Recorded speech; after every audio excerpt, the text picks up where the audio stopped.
They found the tomb of a royal doctor who lived over 4,000 years ago, a man who held pharaohs' lives in his hands. This man knew secrets that only deities and kings were allowed to hear. And yet, when they opened his tomb in 2024, there was no body, just vivid paintings, untouched by time, and cryptic symbols carved into stone.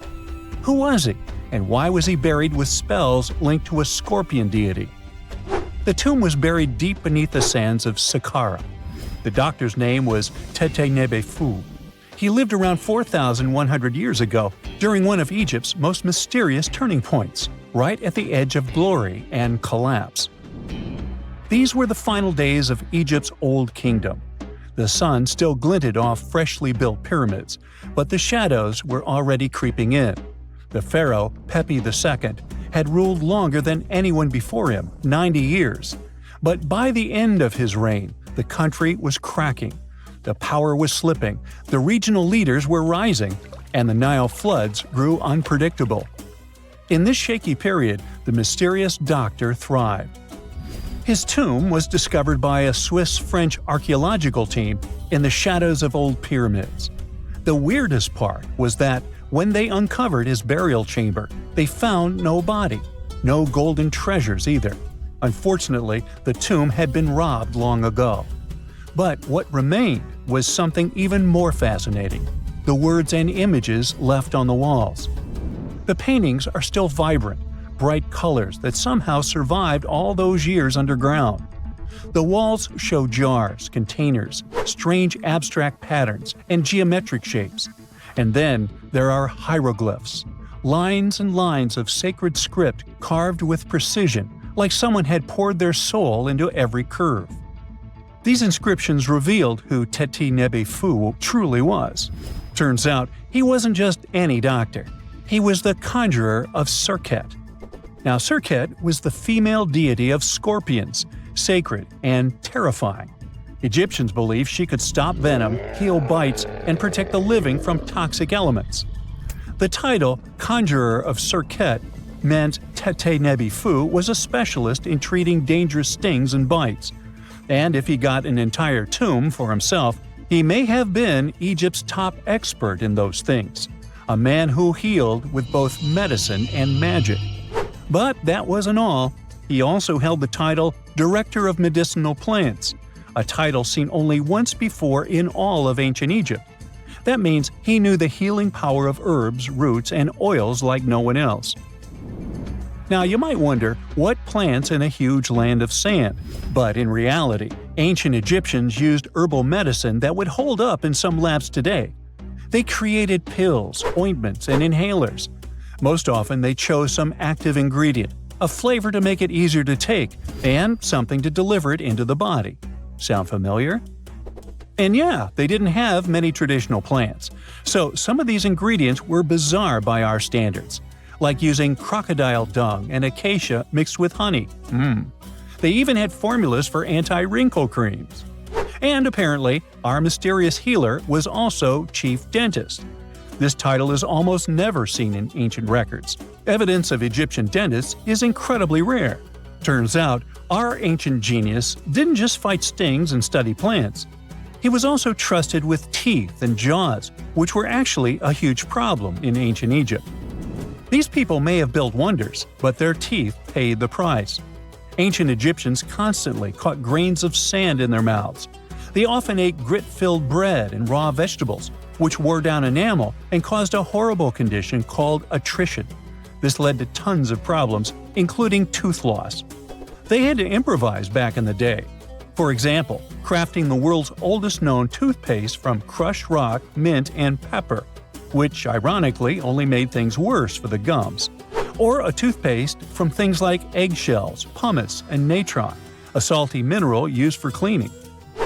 They were also inventing mouthwashes from celery, bran, and herbs to ease the problem. Some mummies were even found with crude metal braces and gold wires attaching missing teeth. Though we're not sure if these were for the living, or was it just a nice little addition added as an afterlife gift. So, Tete-Nebe-Fu specialized in all these fields. 3 rare titles for one man. Now, back in the day, he must have been admired as incredibly knowledgeable. In a world without modern science, he would have been like a sorcerer who knows how some leaf or bark could save a life. That's why archaeologists believe Tete Nebefu wasn't just any doctor. He was, most likely, the royal physician, the one who treated the pharaoh himself. We don't know for sure which king he served. Maybe it was Pepi II, and who knows, maybe that's why the guy lived so long. But if that was the case, Tete Nebefu may have lived through the final moments of the Old Kingdom, watching the Golden Age crumble from inside the palace walls. And then he was buried. The body was looted, or perhaps just lost to time. But the team says they're still studying the tomb, still uncovering the traces of this incredible man. Overall, ancient Egyptians were practicing medicine on a crazy advanced level. Some practices feel familiar even today. They had hospitals, specialists, surgeries, and many more things, even medical schools. Both men and women were allowed to be doctors. They healed with various methods and practiced surgery with actual tools, scalpels, forceps, even sutures. Some doctors treated only the eyes, others the teeth, the stomach, or even what they called the hidden diseases. They knew how to clean and dress wounds, could set broken bones using splints made of wood or reeds wrapped in linen, and even prevented infections. There were even proctologists. They also built the first prosthetics, like a wooden toe with leather straps that help people walk normally again. The oldest known prosthetic is 3,000 years old. Now, the most shocking part is how they actually even tried to remove tumors. A recent study looked at a 4,000 years old skull. It belonged to a man in his 30s. There were signs of past tumors, and around 3 of them, there were marks, surgical cuts made with a metal tool. That suggests someone attempted to remove or study them, maybe treatment, maybe an autopsy. There was another skull of a woman over 50 years old. It also showed similar signs, but with healed fractures from an earlier injury, which is amazing because her treatment might have actually been successful. Being a healer in this society meant something powerful. It meant being a priest, a scientist, and a magician all at once. To ancient Egyptians, medicine was a necessary art, and they treated it with as much reverence as they did their deities. That's because they believed that sickness could be both physical and spiritual. So a doctor could recite a spell while applying a salve, and a lot of their treatments worked. The reputation of doctors in ancient Egypt was so strong that leaders from other parts of the ancient world, like Persia, actually sought them out. Even Homer, the Greek poet, once said the Egyptians were the most skilled healers of all. Of course, their understanding of the human body wasn't perfect. For example, they thought the heart controlled thought and emotion. They also didn't know what the brain really did. But their approach, observe symptoms, diagnose, and treat, well, that's modern medicine. Sure, they prayed over the wound, but they also healed it, didn't they? Their most famous physician was Imhotep. That guy was a true polymath, an architect, priest, and a healer who became so revered he was later worshipped as a deity of medicine. Yep, a human who was so cool they turned him into a deity. He lived 2,000 years before Hippocrates, the so-called father of medicine. And yet, some people joke we should drop the Hippocratic Oath altogether and swear an Imhotepic oath instead. These people weren't just laying the foundations of pyramids. They were laying the foundations of healthcare. So looky here, scientists discovered ancient artifacts near King Tut's tomb. Turns out, his VIP final resting place looks more like a public graveyard with about a dozen wooden coffins that's been there for around 3,600 years. Okay, I might have exaggerated a tad. The 11 tombs weren't exactly right next to King Tut, but they were close, near the same city of Luxor. New findings in Egyptian tombs can help us piece together what life was like in ancient Egypt. And guess what? Ancient Egyptians seem to have been remarkably like us, modern humans. Say, the women have always loved jewelry, and archaeologists retrieved a beautifully made necklace with 30 amethyst beads and 2 agate beads, plus a hippo head amulet. Bet it was all the rage back then. Researchers also discovered 2 copper mirrors. One had a handle shaped like a lotus, and the other was decorated with Hathor, the ancient Egyptian deity of the sky, women, fertility, and love. These recent excavations near Tutankhamun's burial site led to another jaw-dropping revelation. For the first time in thousands of years, fragments of Queen Hatshepsut's Valley Temple were uncovered. This fearless woman was thought to be the second female pharaoh, who ruled with both courage and wisdom, leaving a legacy as solid as the stones themselves. Her temple, hidden for ages, opens a window into a time filled with power, intrigue, and spiritual devotion. Archaeologists found over 1,000 beautifully decorated stone blocks on the outskirts of Hatshepsut's funerary temple. There were very few women who managed to take the throne in ancient Egypt. Another tomb was found nearby, and it belonged to the overseer of Queen Teti Sheri's palace, whose name was Jehuti-Mez. Queen Hatshepsut seems to have even more tombs, aces up her sleeve. These tombs were carved into the rock instead of being built as pyramids, showing a unique ancient perspective on how to protect the soul in the afterlife. Experts managed to retrieve some cool ancient pieces from the site. Toys made of clay, mummy masks, winged scarabs, and some amulets. Sadly, there surely used to be way more artifacts, but over the last centuries, there have been people other than archaeologists to stumble upon this site.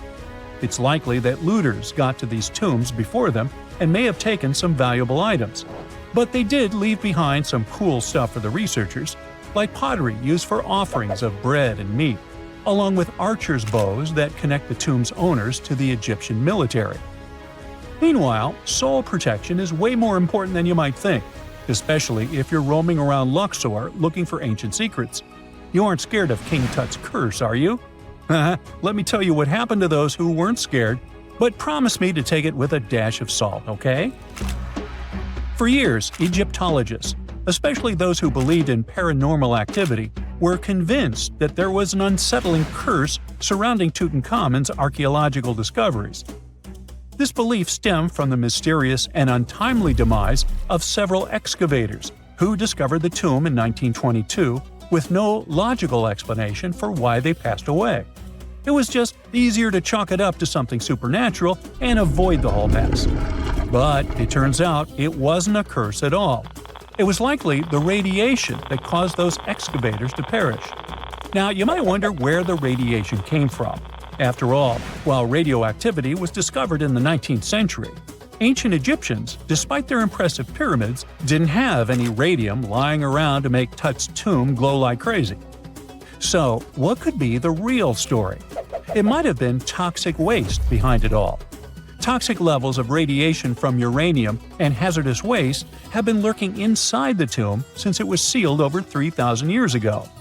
The burial chamber of Tutankhamun's tomb reportedly has such high radiation levels that anyone who steps inside could easily end up with a fatal dose of radiation sickness or an incurable condition. By the way, you can have a somewhat similar level of radioactivity if you don't get rid of those moldy dinner leftovers you left to perish in your fridge a month ago. But this radioactivity isn't exclusive to Tutankhamun's tomb. Ancient Egyptian artifacts discovery is rewarding yet dangerous due to unusually high radiation levels in Old Kingdom tombs all over Egypt. Geiger counters have detected radiation at 2 sites near the Giza pyramids, and radon, a radioactive gas, has been found in several underground tombs in Saqqara. Interestingly, experts believe that the builders of these ancient tombs were aware of the toxins, as some eerie warnings were carved into the walls of many tombs. One inscription ominously declared, "They that break this tomb shall meet their end by a malady that no doctor can diagnose." Other ominous phrases like "forbidden," "due to evil spirits," only added to the fear that supernatural curses haunted these ancient sites. Ominous signs have stunned archaeologists since forever, but the fear grew even stronger a century ago with the mysterious passing of Lord Carnarvon, who funded King Tut's excavation in 1922 and reportedly explored the treasure-filled rooms, along with several others who entered the tomb. Arthur Weigall, another British Egyptologist, who was present at the tomb's opening and is credited with starting the curse myth, passed away young when he was just in his 50s in 1934. Chances are the condition that made him pass was connected to radiation. In total, 6 out of the 26 people who were there when the tomb was opened met their end within a decade from various causes. Not only X-ray exposure, those reasons include asphyxia, stroke, heart failure, pneumonia, and even poisoning. Well, isn't this getting a little grim? There was one guy who opened the tomb and somehow managed to avoid the infamous curse, Howard Carter, or so it seemed. Some folks pointed to his survival as proof that the curse wasn't real. After digging up the tomb, Carter published several books on the topic and shifted gears from archaeology to dealing in antiquities for various museums. Despite dodging demise or injury, rumors swirled about how the curse may have impacted him in other ways. One of the big stories linked him to Lord Carnarvon's daughter, Evelyn. Some said he was madly in love with her, but she married someone else, so he chose to stay single. Others claimed they had an affair while she was in Egypt, which ended when her father passed away and she left the country for good. However, there wasn't much evidence to support these stories. Evelyn was just 6 when they met, and they remained friends until his last breath. She was even one of the few attendees at his funeral, but denied any romantic involvement, saying they weren't that close. A year after the revolutionary discovery near King Tut's tomb, Evelyn married politician Sir Brograve Beauchamp and had a daughter. That same year, Beauchamp toured the tomb with his parents, guided by Carter himself. Carter never married and, aside from those posthumous rumors about Evelyn, had no other romantic connections. While the curse adds an intriguing twist to his life story, his tendency to keep relationships at arm's length was evident long before the tomb was opened. It seemed Carter just wasn't a people person. In 1939, after battling a serious illness, he ultimately succumbed to fate. He was 64, which was a pretty common life expectancy in the UK back then, so no one really thought it was off and linked it to an ancient curse. When he passed, it turned out he had several artifacts from Tutankhamun's tomb in his London apartment, which were eventually sent back to Egypt, marking what some viewed as the curse's end. Who knows? Maybe if he hadn't had all those ancient souvenirs at his place, he would have lived way longer. But all the other demises might seem off. The curse theory was likely fueled by some strange events during the excavation. Carnarvon got a mosquito bite that became severely infected, and around the time they opened the tomb, Cairo experienced a bizarre power outage and a freak sandstorm. Back in England, the Earl's dog, Susie, managed to escape from Carnarvon's house and began barking frantically at seemingly nothing. At least that's what the staff and family saw. Strangely enough, at the very moment her owner's heart stopped, Susie started howling and fell down without showing any signs of life. Maybe radiation didn't play a crucial role after all, and those were indeed ancient artifacts from King Tut's tomb that made them all perish. Spooky, huh? We all know some iconic symbols. The Statue of Liberty screams USA. The Eiffel Tower represents Paris. And this mask? Undoubtedly, it's Tutankhamun's, right? Sometimes it feels like historians have squeezed every last drop out of the King Tut story. But guess what? The most obvious details often slip right under our noses. Like the fact that this famous mask didn't actually belong to him, nor was it ever meant for him. Stick with me for the details. Can we get a close-up of that mask? Thanks. See those holes? Yep, they're for earrings. And no, it's not that they had anything against jewelry, but back in ancient Egypt, earrings were typically worn by high-status women or kids. Now, if you know your history, you might say, but Tut was a boy king, wasn't he? You're spot on. He began his reign at just 9 years old.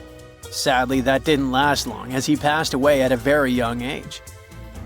So when he was 9, he might have worn earrings, but he probably took them off when he hit that no earrings age. Sounds reasonable, right? Actually, not quite. That would have been pretty strange since nobody expected him to pass away young. Certainly not at 9. so no one was preparing a kid's mask for a burial. It's this untimely demise that suggests the mask used was simply the best option available when Tut passed away. There are more clues pointing to the idea that the mask was found in a hurry. Let's think about this. Even though Tut was mummified and his body could wait a bit, his loved ones wanted him to reach the afterlife ASAP. Some experts even believe the paint in the tomb was still wet when it was sealed. But look at his mask. It's a masterpiece. There's no way it was made in a rush. It's way more elaborate than other simpler cartonnage pieces. The renowned mask of King Tut stands 21 inches tall, adorned with precious stones, and features a golden beard that weighs 5.5 pounds, making the entire mask 22.5 pounds. Okay, I'm a bit confused here. So it seems like it was probably a kid's mask, but it had a beard? I've never seen a 9-year-old with a goatee, and I'm guessing you haven't either. Just think about it. A grown man's face compared to a kid's face. Fun fact for you, our faces pretty much stopped growing at the age of 16, so by 19, Tut would have definitely had the face of an adult man. Can you imagine trying to fit a relatively small kid's mask on a grown man? That would have been super embarrassing, and no one would have let that happen. Right, let's dismiss the kid's theory. Now, the second option, if you remember, is that the mask could have originally belonged to a woman. This is where the beard theory comes into play. Some researchers believe the beard might have been added later on. Here's another twist. What if the mask was actually made for Nefertiti herself, who ended up maskless? In this case, there are two discoveries. Two birds with one stone. For now, it sounds like a conspiracy theory, I know. But let's give it a shot and delve deeper into the details. So, Tut passed away in around 1323 BCE, probably due to malaria. He had other health issues too, like when he broke his leg, and records suggest he wasn't in the best shape. As for Nefertiti, we have no solid data about her demise. Plus, nobody knows exactly when or where she was buried. The supposed year when she passed away is around 1330 BCE, but she could have lived longer, and the mask was intended and prepared for her. Or maybe they just took her mask right from the burial chamber. After all, they were family. Well, sort of. She was said to be his stepmom, having been married to Akhenaten, who was likely Tut's father. But this is not 100% accurate. Some scientists doubt it. Ah, these ancient Egyptian families. It's hard to keep track of who's who. I know, you're not yet convinced that Tut wore a lady's mask. Let me share one more theory with you. Meet Howard Carter, the enthusiastic archaeologist who discovered Tutankhamun's tomb. It was located in the Valley of Kings outside Luxor and, to everyone's surprise, was nearly intact. When he entered, he noticed something odd. This didn't feel like a pharaoh's burial chamber. It was classy and all, but it had a vibe that suggested it was made for a woman. Typically, Egyptian pharaohs had larger tombs that suited them better, and even more strangely, it was oriented to the right of the entrance. This didn't add up. That orientation was typical for female chambers, which Egyptian queens used. Another red flag was that the chamber appeared to have been built in stages, and all the artifacts, around 2,000 of them, seemed hastily placed there. Even more curious, they looked like they were meant for other royals. Carter discovered this burial site in 1922, but it remained a mystery as to why it was so bizarre. Almost a century later, Nicholas Reeves thought he may have solved the puzzle. He claimed that King Tut might not have been the original resident of the tomb. Instead, he suggested that the undisturbed resting place of the legendary Queen Nefertiti could be hidden behind the walls of the boy king's burial chamber. Nicholas studied high-resolution photos for months, meticulously examining every pixel. One day, he focused on detailed scans that revealed the texture of the tomb's walls beneath layers of paint. He spotted what he believed to be outlines of two doorways that had been blocked and plastered over to hide them from view. The more he looked, the more it seemed real. Could it be a tomb within a tomb? Nicholas theorized there was a hidden storeroom behind the western wall of King Tut's tomb, and his chamber might just be the outermost section of a larger corridor-style network of rooms. It all sounds fancy, but sorry to break it to you, Reeves' theory was debunked. To find out if he was onto something, experts had to use ground-penetrating radar to see the unseen. Reeves' idea was that if there were gaps, it could indicate the presence of additional rooms. And at first, in 2015, one expert even thought he had found a hidden room. But the glory didn't last for long. A year later, after double-checking, it turned out there were no hidden doorways. By the way, Nefertiti isn't the only legendary woman from Egypt whose burial site remains a captivating mystery. There's a cool legend about Cleopatra that you might enjoy. It's said that she once declared, "No man will ever find my tomb." Kind of fitting, right? After all, the person who's come closest to uncovering her final resting place is a woman. Fast forward a few millennia after she passed away, and while no man has located it, archaeologist Kathleen Martinez believes she might have cracked the code. She's been on the quest for Cleopatra VII's tomb for nearly 20 years, and recently discovered a bust that she thinks represents the famous queen. However, not everyone is on board with her claim. Some experts argue that the bust doesn't resemble Cleopatra at all.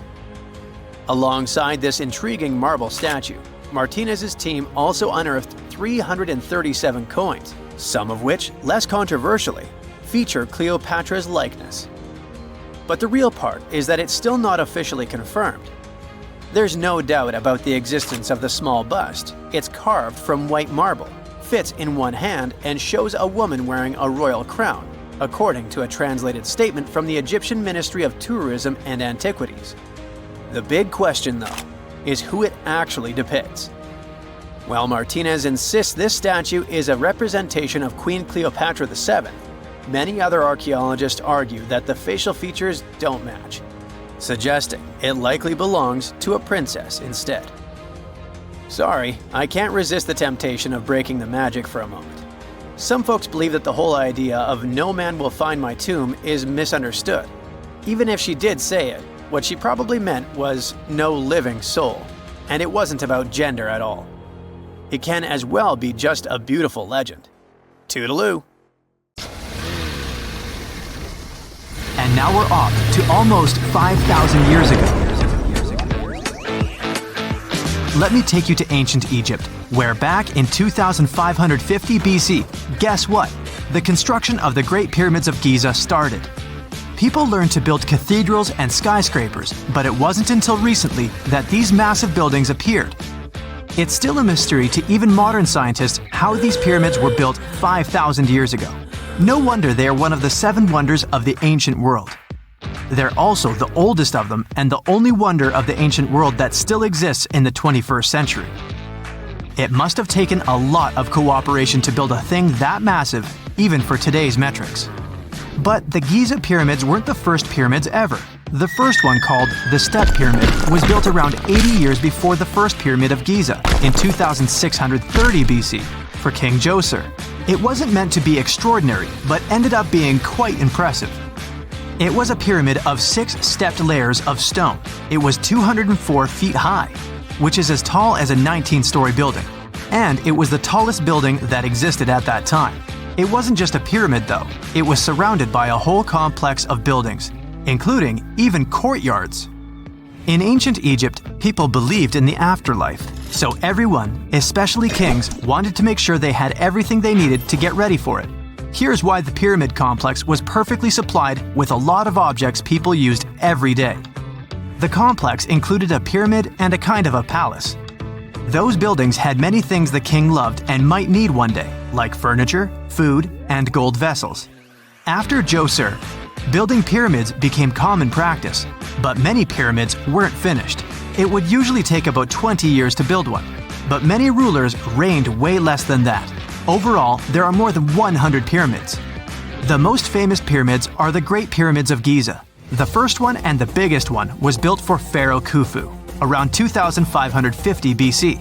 Initially, it was 481 feet tall, which is as tall as a 40-story building. The second pyramid was built for Khufu's son, Pharaoh Khafre, around 2520 BC.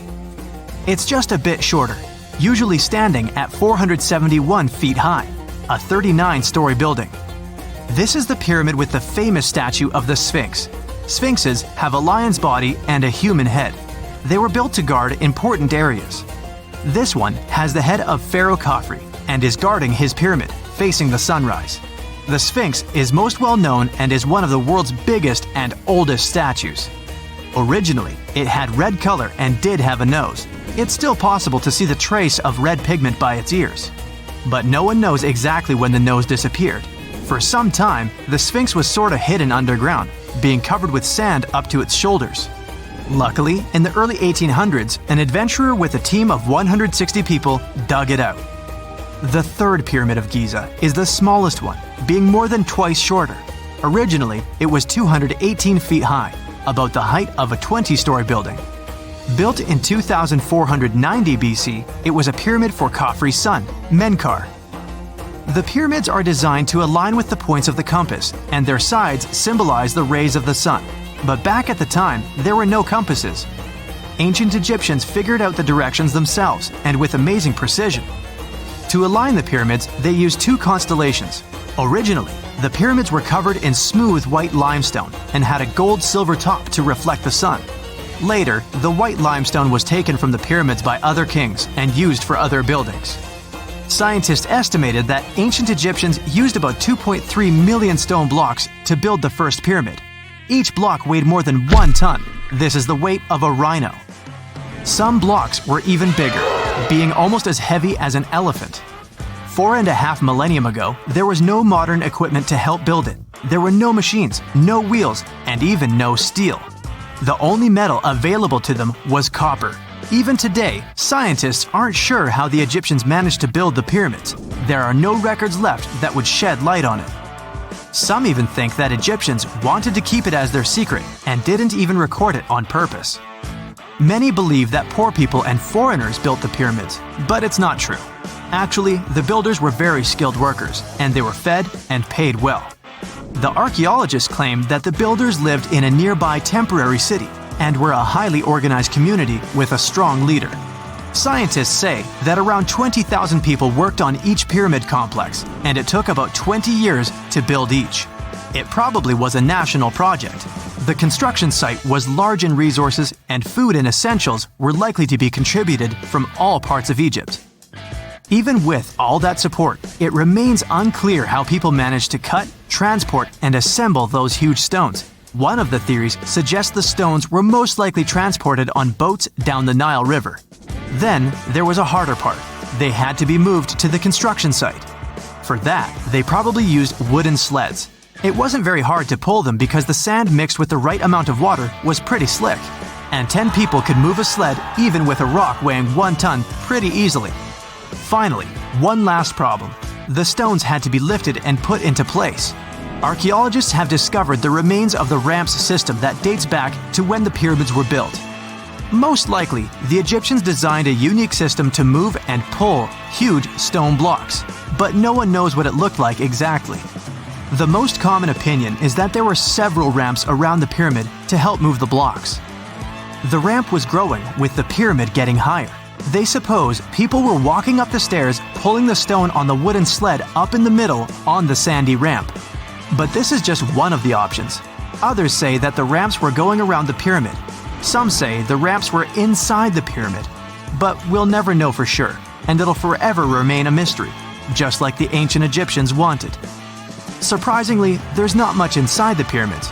Most of it is just solid stone with very little open space. But let's take a quick look inside the biggest of the pyramids of Giza.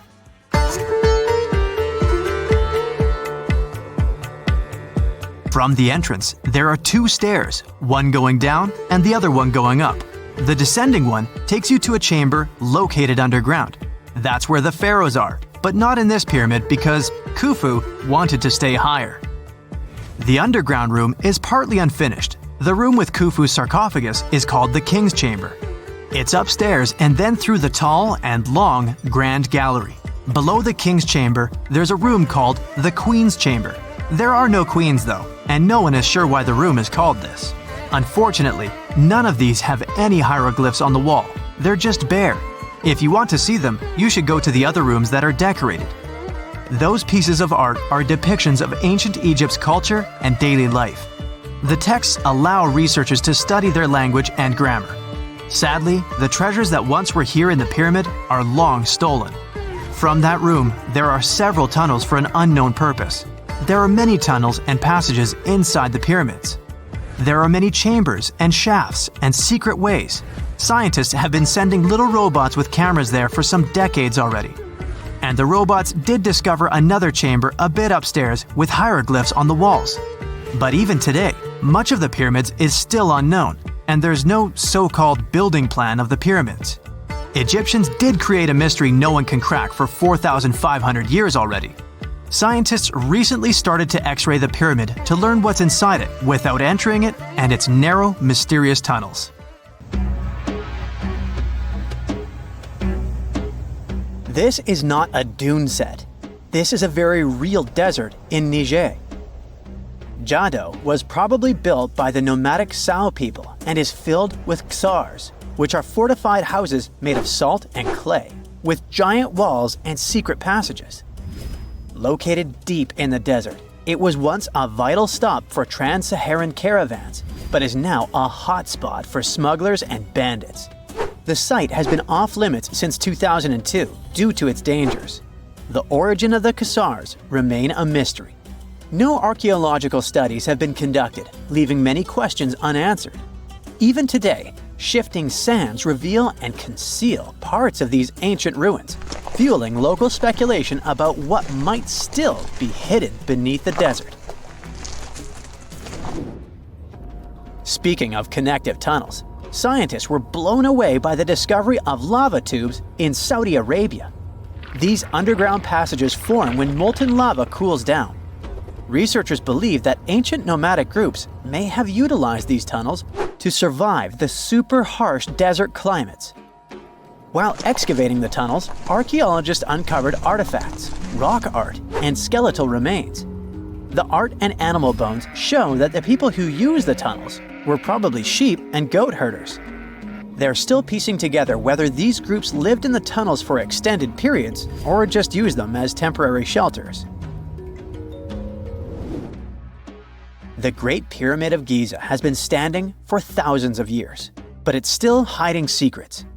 Using special scanning technology, scientists found two hidden structures under an ancient burial ground. The first is a shallow L-shaped structure, and below it is a much larger space that could be a final resting place or a chamber. The smaller structure was filled with sand on purpose, while the deeper one might be an empty chamber. Experts believe the two are connected, possibly as an entrance leading to a secret chamber. This is big news because it might give us some more insight into who built the pyramids and why. The world is full of ancient writing, but some messages refuse to give up their secrets, like the mystery of the Bashplemi tablet.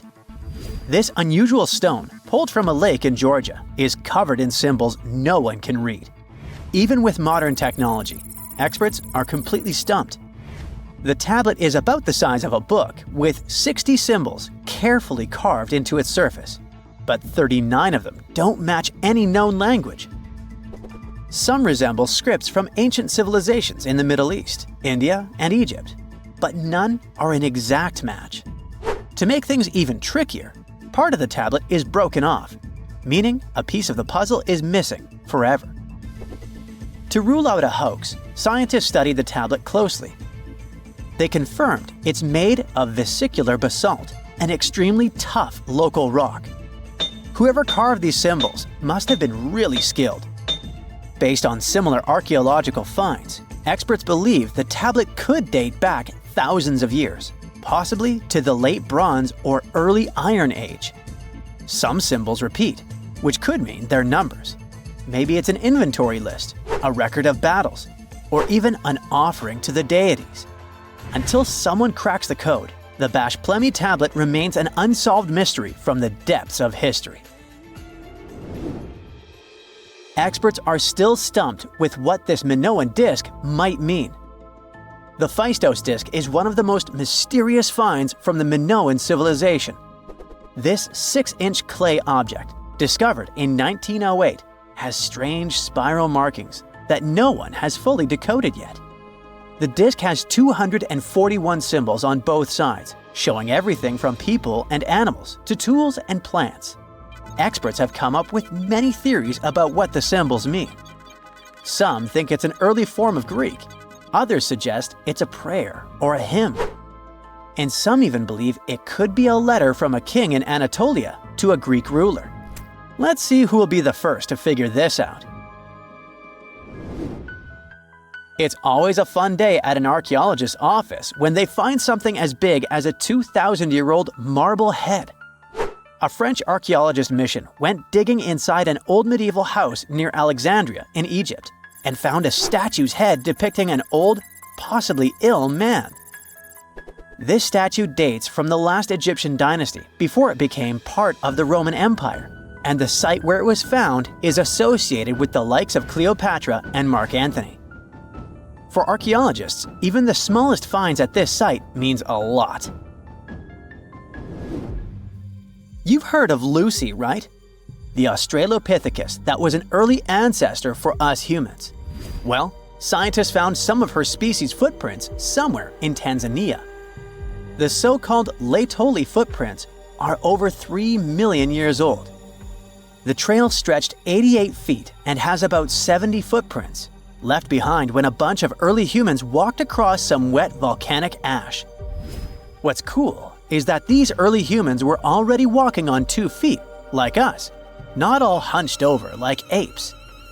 The close spacing of the prints shows they probably had short legs and a shorter stride than we do today. In an ancient Egyptian temple, archaeologists uncovered a shrine unlike any other, a place dedicated to falcons and 2 mysterious deities. One deity had a falcon's head, while the other wore a crown with a sun disk and cow horns. But the most baffling discovery was an inscription that read, "It is improper to boil a head in here." At the heart of the shrine, there are 15 headless falcons carefully arranged on a pedestal, likely as offerings to the falcon-headed deity. One theory suggests the birds were boiled first, perhaps to pluck their feathers, before being placed in the shrine, following the strange rule carved into stone. Archaeologists also found a 13-inch iron harpoon nearby. Its true purpose remains unknown, although the shrine also held remains of fish, mammals, and bird eggs, suggesting that the rituals may have included feasting. And speaking of ancient Egypt, meet Hathor. Scientists named her after the ancient Egyptian deity of motherhood, music, and singing. This wooden statue, housed at the Metropolitan Museum of Art, was thought to be just a beautiful artifact, until a surprising secret was uncovered. Using an X-ray machine, experts found a mechanical operating system inside it, with pulleys and axles connecting her shoulder to her left leg. When activated, the system made her hand raise and lower, an engineering marvel from over 3,000 years ago. The statue was created during Egypt's Middle Kingdom, around 1800 BCE, and is often compared to 19th century automata due to its advanced design. It's believed the statue was used in religious ceremonies, symbolizing Hathor's role in dance and music. An unexpected discovery happened in northern Kuwait, where a Kuwaiti-Polish team uncovered a mysterious 7,500-year-old statue. The statue features an elongated skull, no mouth, narrow eyes, and a flattened nose. This feature is thought to be an Ophidian figurine, named after the Greek word for snake, and it was likely made by the Ubaid culture, a civilization known for their pottery skills. While no one knows exactly what role this weird statue played, it might have been linked to rituals or symbolic practices.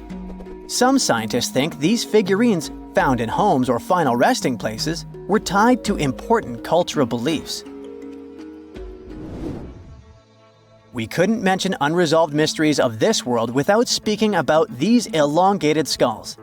In the deserts of Peru, researchers uncovered 5 ancient skeletons, 2 with unnaturally elongated skulls.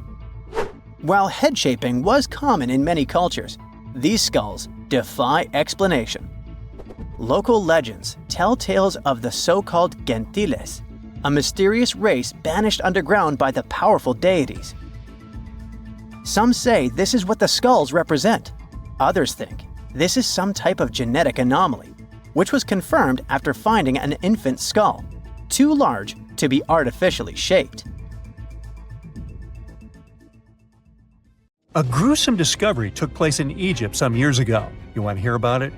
16 human hands, carefully buried in 4 eerie pits. They didn't look too much like human hands at first, since they were abnormally large, but they were. Weirdly, there were only right hands. No left hands were in sight. It turned out that it points to the practice of an ancient dark ritual. Old Egyptian art and tales talked of a ceremony where warriors would present the right hand of their adversaries as proof of victory and ask for gold in return. Egyptians believed in the afterlife, so cutting off someone's hand meant you cut off their power eternally. Guaranteeing this type of defeat was interesting to the winning party. Here, the fight was between Egyptians versus Hyksos, who lived in what was once known as Canaan. Egypt has always been the center of some history-changing findings, and some time ago, this papyrus was found. If we stretched it open, it would be just a tad bigger than the height of a skyscraper. The world's tiniest skyscraper, which is located in Wichita Falls, Texas. When humans didn't write on their notes app, they wrote on this thing, made from the medulla of a papyrus plant. Around 2,000 years ago, ancient Egyptians wrote something reminiscent of a book where they describe most of their funerary traditions and their visions of the afterlife. It's considered one of the most important texts from ancient Egypt and is still sold in bookstores to this day. This ancient manuscript was unearthed from a chamber located just south of the Pyramid of Djoser, located in Saqqara. Oh yes, Djoser is the oldest pyramid in Egypt and not the Giza pyramids like most people think. So recently, the site of Saqqara buzzed with excited archaeologists who probably found one of Egypt's oldest complete mummies. They believe that this beautiful and well-preserved mummy was that of a wealthy man. He was discovered in a deep shaft, covered in layers of gold leaves. There are many symbols that show he was an important and wealthy man, like the band he wore on his head, the bracelet on his chest, and the fact that he was embalmed with a tunic, which was reserved for Egypt's finest. The most exciting part of the entire discovery was finding the resting place sealed with mortar, just as the ancient Egyptians had left it 4,300 years ago. Now this may sound weird, but back in 2008, archaeologists discovered a missing pyramid. Now it went missing because it deteriorated over the span of 4,000 years. Today, you can only see its base. It was a pretty important site back in ancient times. It is said that around the area of the pyramid, the ancients hosted a special type of ceremony where high priests would carry mummified remains of sacred bulls. Now here's a fun fact. Ancient Egyptians believed that Apis bulls were earthly incarnations of the city deity of Memphis and was connected to rites of fertility. It wasn't just any Apis bull, though. They needed to be all black, with a single white mark between its horns and a bunch of very specific characteristics. They were selected by the local priests and honored until they passed away. After that, they were mummified and buried in underground galleries. Meanwhile, this missing pyramid sort of disappeared around the 1800s. It was a German archaeologist who first found it in the village of Saqqara. He called it the Headless Pyramid when he first found it. But then, years after the official discovery, the desert sand came along and covered the whole thing. There were some excavations between the 19th and 20th centuries, but they weren't too systematic. That's why scientists were so thrilled when they dug an entire pyramid's base after removing the 25-foot mound of sand that was covering it. Oh, and it turns out American archaeologists are excavating a cemetery in Egypt that could contain over 1 million mummified bodies. So far, archaeologists have dug around 1,700 mummies. One of the main differences from other classic Egyptian mummies is that these people weren't kings and pharaohs. They were commoners that most likely lived about 1,500 years ago, when Egypt was controlled by the Roman and Byzantine empires. The name of the cemetery is cool, though, the Way of the Water Buffalo, just in case you want to check it out on your next trip. Other than bulls and buffaloes, ancient Egyptians also liked baboons. Are you seeing a pattern here? In the beginning of the 20th century, archaeologists discovered a site filled with mummified baboons in a place called, guess what? The Valley of Monkeys. An animal wouldn't have been mummified if it wasn't considered important. Certain animals were more important than others, since they were linked to specific deities. Jackals were connected to Anubis, the ancient god of the afterlife, and cats were likened to the female deity Bastet. Baboons were a pretty big deal, since they were believed to be connected to Thoth, the deity of wisdom and advisor to Ra, one of Egypt's supreme deities. The archaeologists who studied these animals weren't too happy. They think these baboons were kept inside and were deprived of sunlight for most of their lives. They had extreme vitamin D deficiencies and they were poorly fed. Maybe Thoth got angry with these baboon keepers. Just a guess. Since there's never a boring day for archaeologists in Egypt, they also found human mummies with golden tongues. Since Egyptians were all about the afterlife, they believed that golden tongues might help a person speak once they pass to the other side.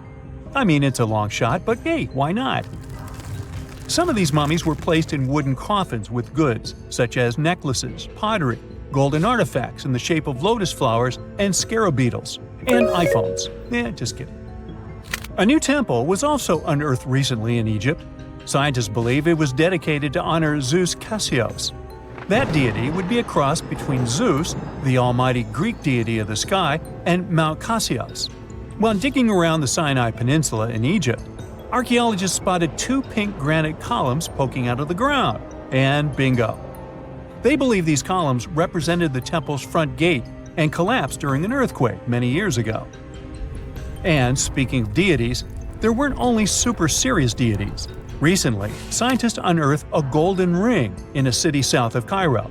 No, Frodo, it's not magical. It was a normal gold ring, but it had the depiction of the deity of fun, officially named Bes.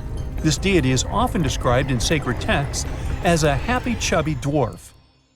Today, many tattoos we get are sorta deprived of any sense and are made of aesthetic purposes only.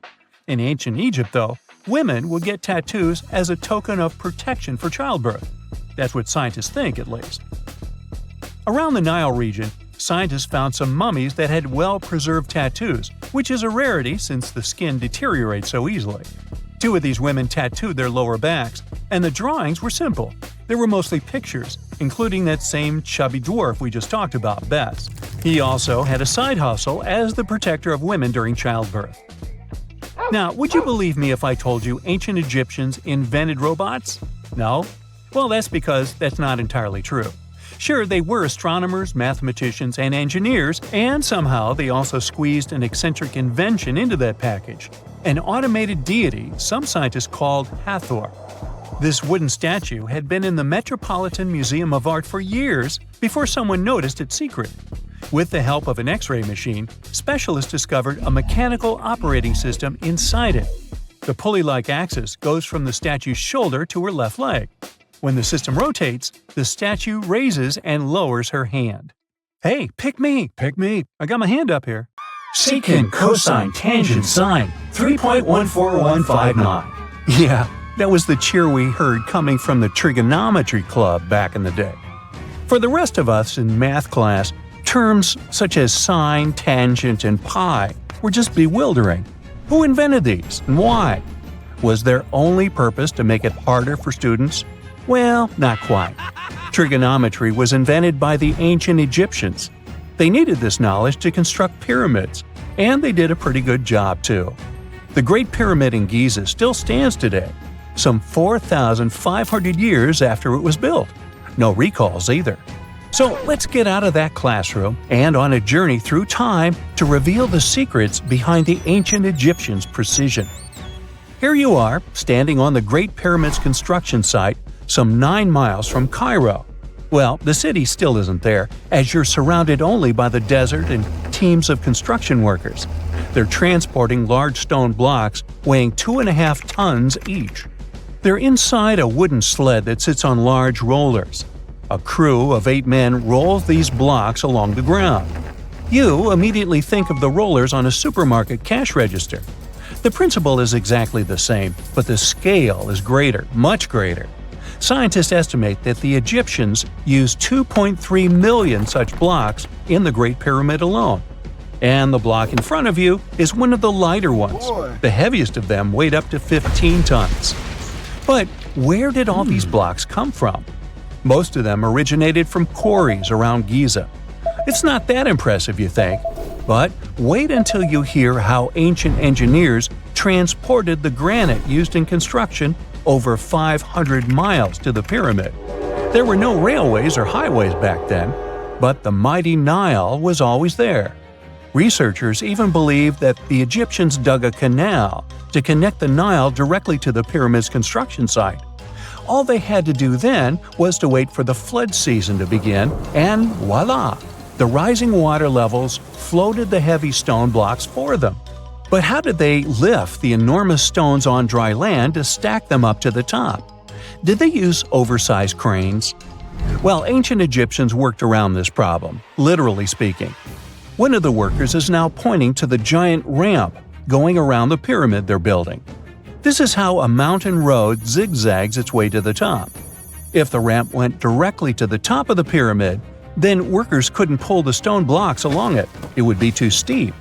Scientists have calculated that 8% could be the maximum incline. So ancient Egyptians just extended the ramp around the pyramid. Again, these are all theories, as the ramp could have been inside the pyramid, as some researchers suggest. The exact building method is still a mystery, guarded by the Sphinx. That's its real name, right? Wrong. As the Great Sphinx is just the statue's alias. You know, the name writers take when they want to hide their true identity, or a singer's stage name. The Sphinx's real name, translated from Egyptian, means Horus in the horizon. That was the name for the Egyptian deity of the sky. The trail of mystery doesn't end there. As a man walks past you with a bucket of paint, he's going to add a touch of color to the Great Sphinx. Researchers found specks of this red color next to its ear. That was some strong paint, as it survived for thousands of years. You are now standing straight in front of the Sphinx. You look up. It's very tall, right? 66 feet to be precise. Now resist the urge to take a selfie. You can do it. Now you notice something else. It looks like the Sphinx is in the center of a giant triangle in the back. That's one side of the Great Pyramid. And no, your eyes are not playing tricks on you. The Sphinx really does sit in the center of the pyramid's lateral face. Here's where math comes in handy. A pyramid has 4 sides, called lateral faces. There's also a 5th face, the base, but that's not visible. It's, wait for it, face down. The Sphinx has one last mystery to reveal: its age. Scientists agree that Pharaoh Khafre built the Sphinx. He ruled after his father, who had built a great pyramid nearby. So both structures were finished around the same time. Let's talk about numbers again. You've heard of Cleopatra, the Egyptian princess described as a woman of great beauty. Hello? She saw the pyramids, but she lived closer to the time of the first iPhone than the time of the people who built the pyramids. Fascinating, right? You can see thousands of people around you. They're working hard to build the pharaoh's tomb. But how many of them are there exactly? One Greek philosopher estimated there were as many as 100,000 workers. Seems like an okay number for such an enormous structure, but it can't be true. Science simply can't back up this number. Egyptologists put the total number of workers at 30,000. And yes, Indiana Jones was one of them, at least on the big screen, but he showed up late. Egyptologists know a lot about the pyramids, but not everything. Not because they don't want to, but because they haven't yet dug up enough evidence. They can only guess how the building process went. First, engineers would arrive to choose the right spot and do the necessary measurements. That's why they needed all that complicated math. Then, it's time for sourcing the material, the large stone blocks I mentioned earlier. When boats deliver them to the site of the future pyramid, workers can finally do their thing. They operated in smaller groups, but there were at least 2,000 of them chiseling and carving away at any given time. Sounds like a typical construction site today? Well, that's because it is, just thousands of years ago. It's amazing what ancient Egyptians were able to achieve with just copper and stone tools. The pyramid is now complete in front of you. But is it the same pyramid we see today? Why is this structure shining bright in the desert sun? Isn't it supposed to be a dusty yellow color? Well, no. Human activity and the elements have completely stripped the outer layer of stones over time. Expert craftspeople polished these blocks using nothing but stone and sand. The end result was a smooth and shiny rock. On the day it was completed, the Great Pyramid of Giza was a perfect triangle of light. Its polished sides acted like giant mirrors, reflecting the powerful Egyptian sun. This is the point where you should put your glasses on, and that shiny thing you see at the pyramid's very top is actually gold. The capstone at the top of the pyramid is called a pyramidion. It was covered in sheets of gold. As you can guess, these were the first stones to disappear. Let's make another stop before we get you back to your classroom. We travel to the British Isles, and no, Stonehenge isn't our destination. It is Newgrange in County Meath. Scientists estimate that the ancient peoples of Ireland built this stone monument around the year 3200 BCE. This makes it older than both Stonehenge and the Great Pyramid in Giza. The function of the circular mound in Newgrange is the same as the one of the Great Pyramid and equally mysterious. The estimated amount of loose stone present in the valley is over 220,000 tons. And it's not just randomly thrown on a pile. The order in which the stones are set makes the structure water-resistant. That would explain how Newgrange had survived for so long. Kinda makes you want to splash out the cash for that waterproof phone case, huh? Well, you're back in your school desk, but today's math lecture is the last thing on your mind. You're thinking about how great the Egyptian pyramids are, and if we have something similar today. It turns out modern engineers are just as impressed with the Great Pyramid as you are. There's a glass pyramid sitting in the main courtyard of the famous Louvre Museum in Paris. The panorama of San Francisco wouldn't be complete without the 48-story Transamerica Pyramid. But Las Vegas went the furthest. There we find the Luxor Hotel. It's so big that it's the third largest pyramid on the planet. And guess what's in front of it? Yup, a replica of the Sphinx.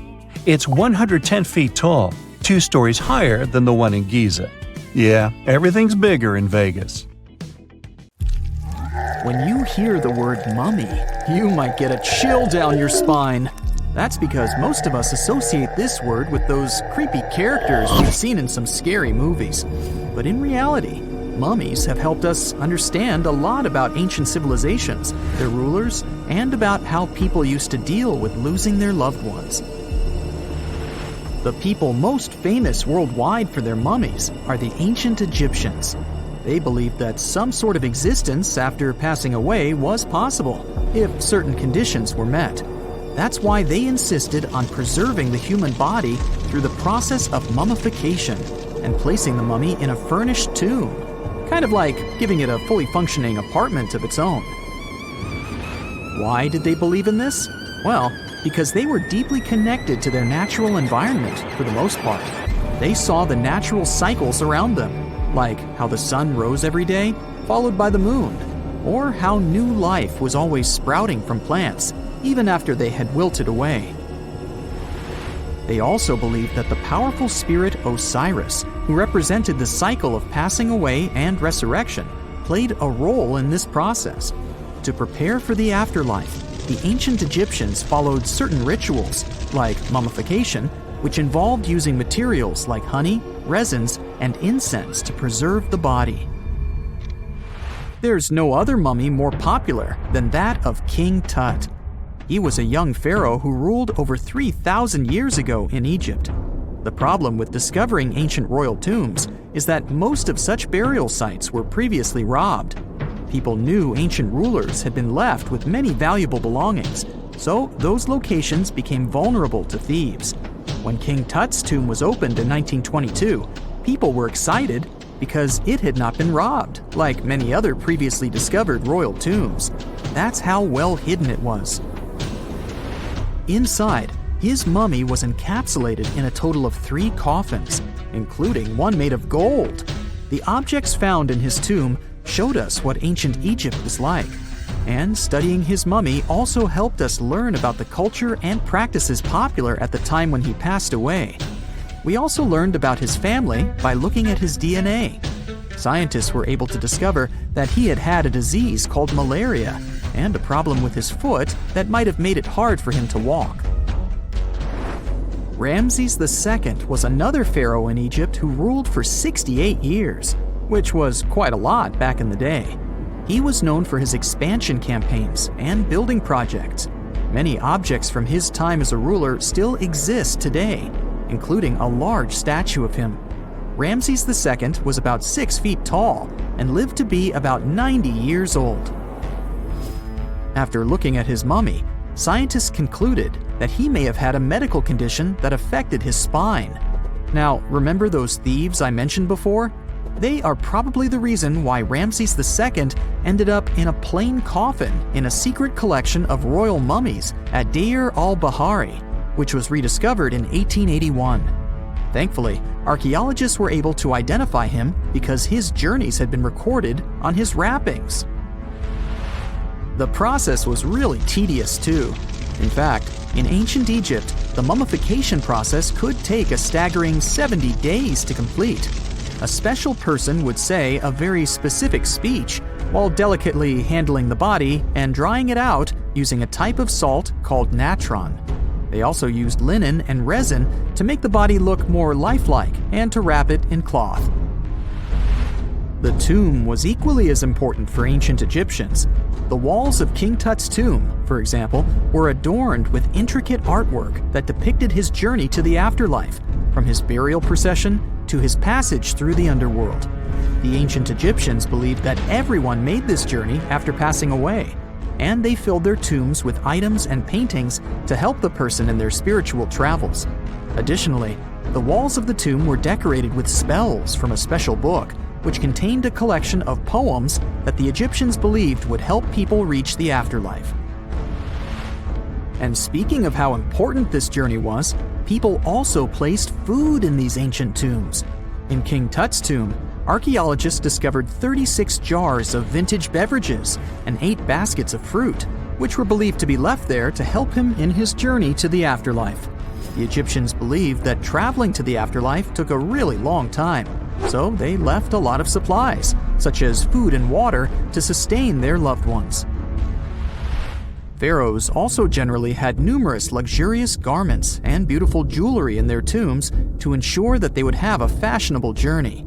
These items included various types of linen clothing, such as tunics, scarves, gloves, and headdresses, as well as a lot of gold jewelry with precious stones, like bracelets, buckles, pendants, necklaces, rings, and even precious depictions of insects for protection. Some were also deposited with fans made from ivory and ostrich feathers to keep them cool in the afterlife. Some ancient rulers were even placed in their forever apartments along with boats. For example, Pharaoh Khufu built the Great Pyramid at Giza as his tomb, and a large ship was found inside. King Tut, however, was buried with multiple boat paddles, but no actual boat. Instead, he had 3 chariots and numerous walking sticks made of precious materials, perhaps indicating he'd rather travel to the beyond by land, not by water. Amongst the most interesting objects found near ancient mummies are bottles of oils and perfumes. If rulers were supposed to be fashionable, why not smell nice too, right? Also, some of them had some ancient kinds of board games, most of them made out of precious materials like gold or ivory. One of those games was called Senet.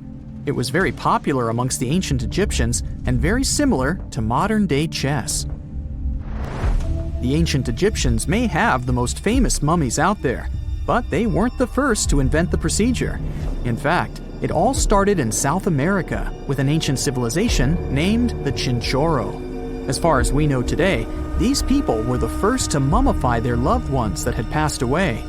They did it somewhere around 2,000 years before the Egyptians started their own rituals. Sure, we can tell a lot about ancient rulers by studying these mummies, but until recently, we had no idea what they really looked like during their lifetime. Not so long ago, though, some very special mummy paintings were found by archaeologists studying ancient Egyptian objects. These mummy portraits are highly detailed paintings of individuals that were made while they were still alive. Such paintings were often painted on wood, as opposed to the classical portraits we all know about, which are painted on canvas. They are known for their realism and beauty, and have even been used by researchers to diagnose diseases by comparing them to the corresponding mummies. Some of these portraits also include depictions of jewelry, which was later found on the mummies. The recent discovery of these mummy portraits in Central Egypt is significant, as it marks the first time in over a century that such paintings have been found. Mummies appeared all around the world naturally, too. Mummification can occur without people intervening because of natural conditions, like extremely cold or hot environments, places with a lack of oxygen, or accidental exposure to chemicals that preserve the body. These conditions don't allow bacteria to grow, resulting in the body remaining more or less intact. Famous Otzi was one of these mummies. We know today he was a man who lived around 5,000 years ago in Europe. But upon his discovery in the Alps in 1991, Austrian authorities initially believed that he was a modern mountaineer because of how well preserved the body was. However, after the Iceman was removed from the glacier, it was determined that he was actually from the Copper Age. Consider the Great Pyramids, one of the original 7 wonders of the world and the only one that still exists today. Did you know that the pyramids of Giza weren't the only pyramids out there? And they weren't even the first ones. First, there were the pretty good pyramids, but they didn't catch on. Nah, I made that up. Back to the story. In ancient Egypt, it was believed that kings were chosen by gods to serve on earth as their mediators. In the afterlife, they were expected to become gods themselves. The pyramid complex was built to make sure that the king had everything they might need in the afterlife. The complex included the pyramid, a palace, and temples. The tomb in the pyramid, where the king was buried, was filled with many things they might need, like furniture, food, and gold vessels.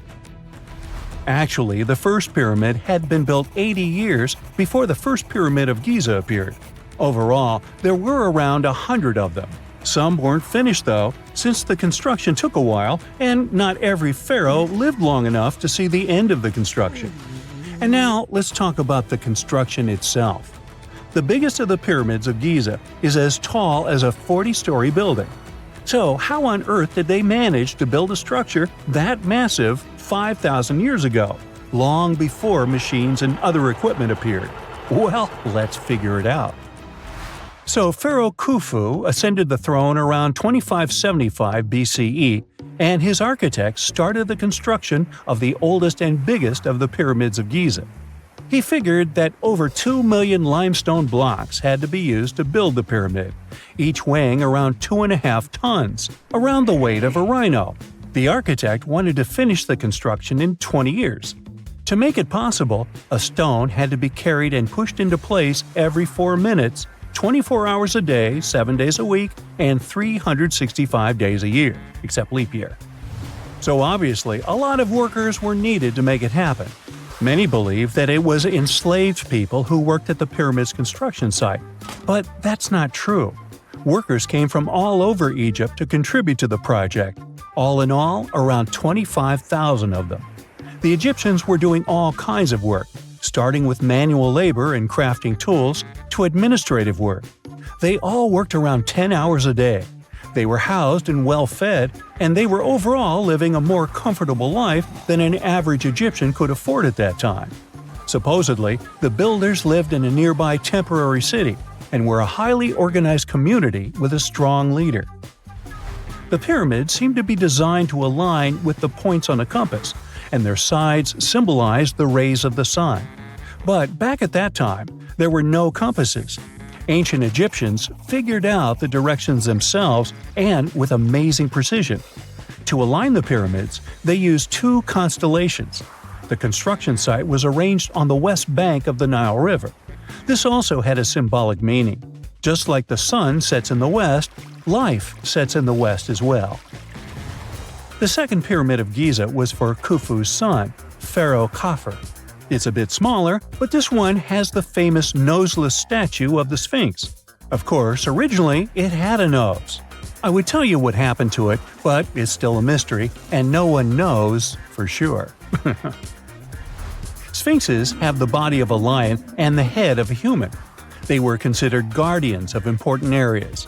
This famous Sphinx, also pronounced Sphinx, has the head of Pharaoh Khafre and is guarding his pyramid, facing the sunrise.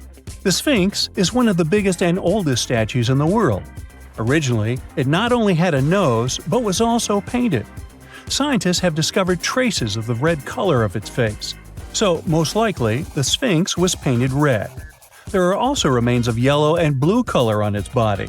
The statue definitely wasn't boring. Till around 1800, the Sphinx was buried up to its shoulders until an adventurer with a team of 160 men dug it out. But let's get back to the construction. The workers, of course, needed stone blocks. There were two main places where people could get these stones. One source was close to the construction site, but that fossil-lined yellow stone was only suitable for the pyramid's interior. The limestone blocks for the exterior were hauled from 8 miles away on 30-foot-long sleds. Apparently, it wasn't too hard to pull them.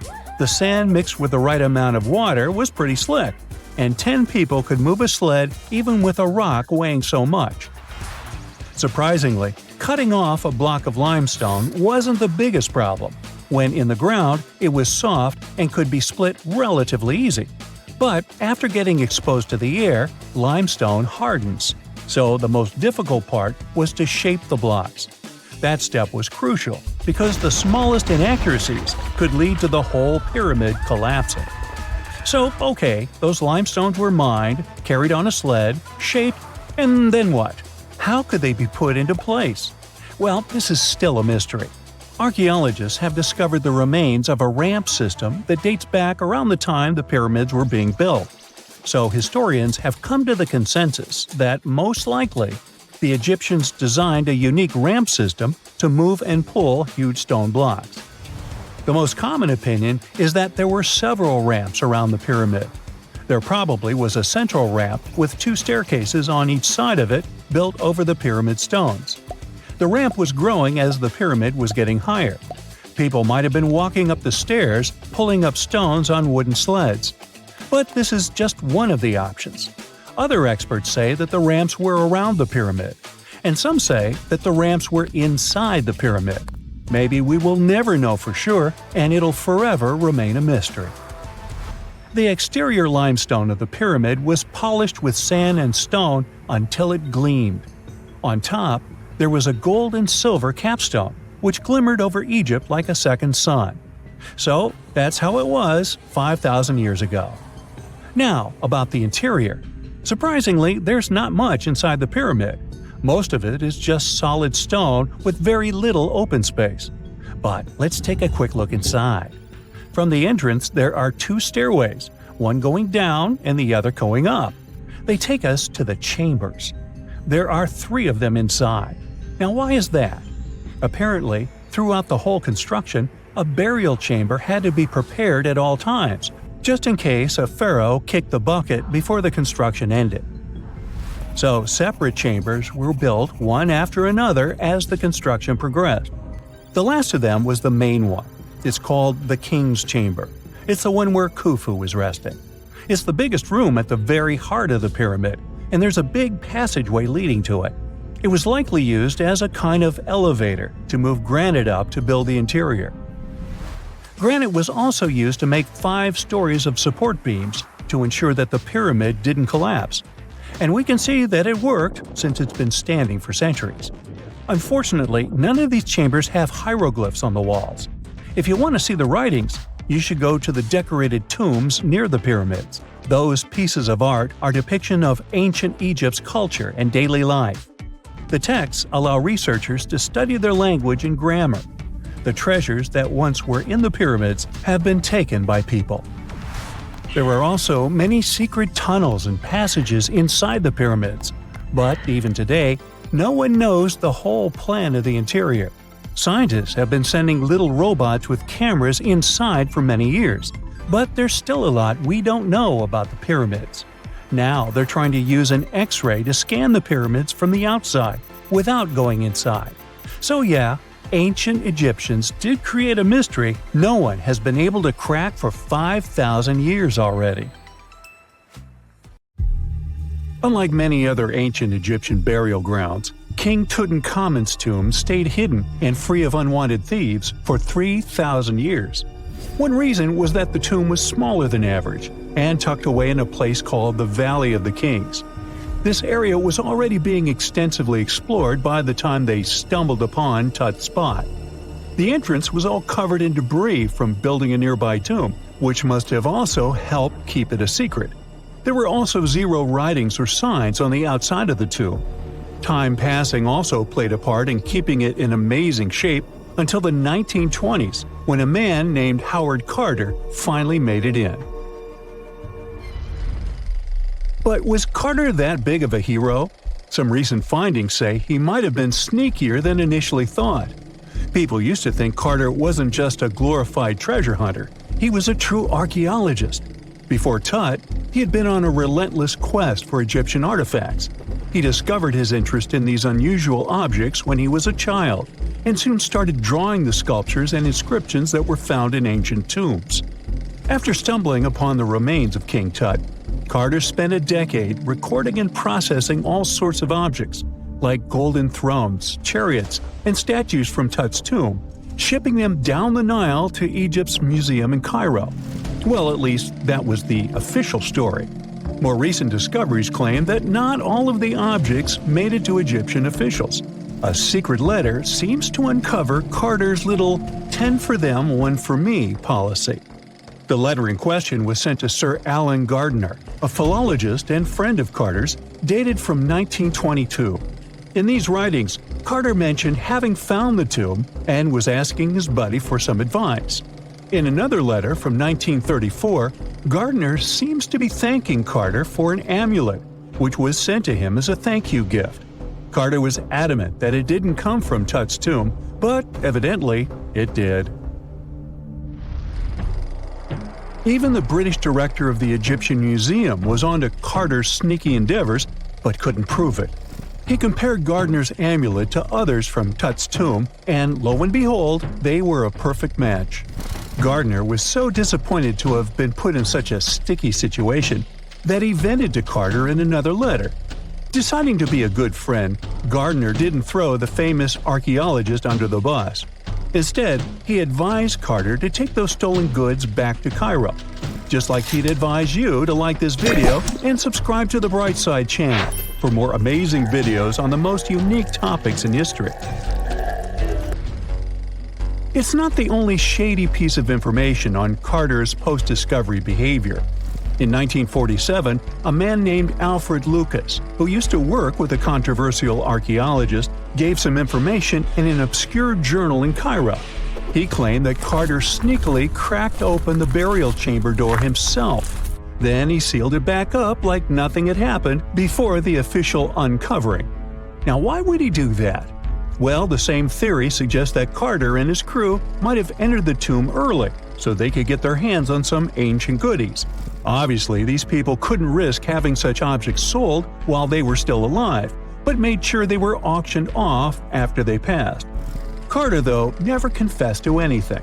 He made no official denial either, but the Egyptian government couldn't risk any more mysterious disappearances, so they prohibited him from entering the tomb for a while. Some have connected this apparent stealing to the curse of King Tut. If you've never heard of it, know that it became quite the scary tale soon after King Tutankhamun's resting place was uncovered. It claimed that anyone messing with the tomb of the boy pharaoh would face some serious bad luck. It's not all dramatic like a mummy going on an aggressive spree, but word got out that the people involved in disturbing King Tut's lair met some mysterious, untimely ends. The main untimely passing related to this supposed curse is that of George Herbert, the 5th Earl of Carnarvon. He was this British aristocrat who helped fund the search for the tomb. He passed away just a year after the tomb was opened. Now, people love to call it mysterious, but it turns out that Herbert was already in pretty bad shape health-wise when he got to Cairo, and he ended up getting taken down by a regular disease.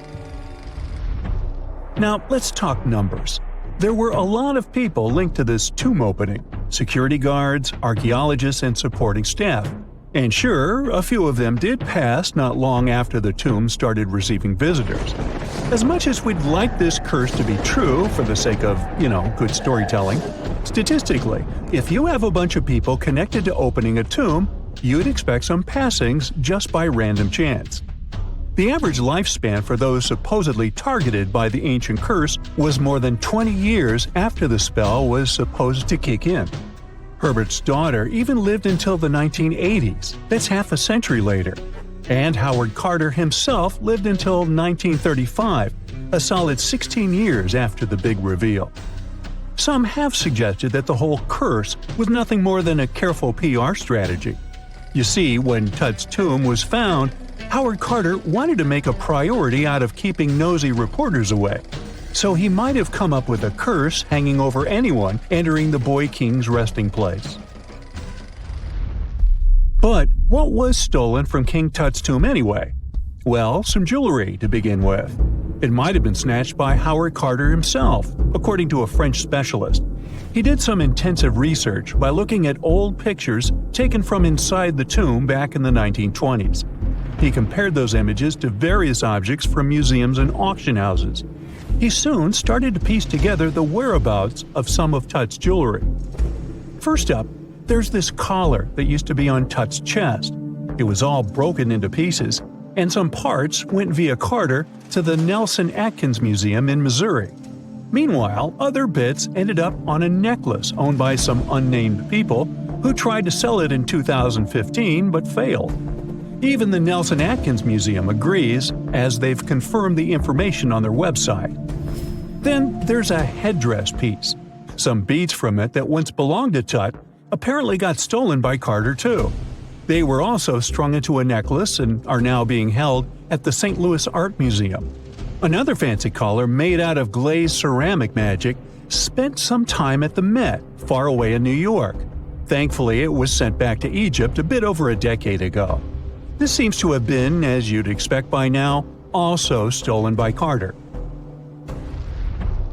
Missing artifacts aside, King Tut still gave a ton of amazing objects that helped us learn more about this incredible ancient culture. Starting with the famous burial mask. It's this massive 21-inch gold art piece with semi-precious stones and glass paste. It weighs 22 pounds and showcases the boy pharaoh with a long beard and a headdress with a cobra and vulture. On the back, there's this spell from an important ancient Egyptian spiritual book that's supposed to make sure it works just as well in the afterlife. Tut was also apparently a board game enthusiast. They found 4 board games in his tomb, some made of ivory. Archaeologists also found a pair of gold sandals, though you'd imagine they were more for show than for comfort. In fact, the pharaoh probably never wore them in his lifetime. Now, speaking of fashion items, it turns out Tut was quite the fancy ruler. They even found a mannequin in his tomb that was used to pick out, adjust, and store his outfits and jewelry. The boy king seemed to have also enjoyed some music, based on the 2 trumpets historians found in his tomb. Though they were played back in 1935 in a BBC broadcast, the instruments are today considered too fragile to be maneuvered. Have you heard of Gobekli Tepe? It's an ancient site in Turkey that literally made historians rewrite history books. Over 11,000 years ago, a group of prehistoric humans crafted an enigmatic masterpiece that's even older than Stonehenge.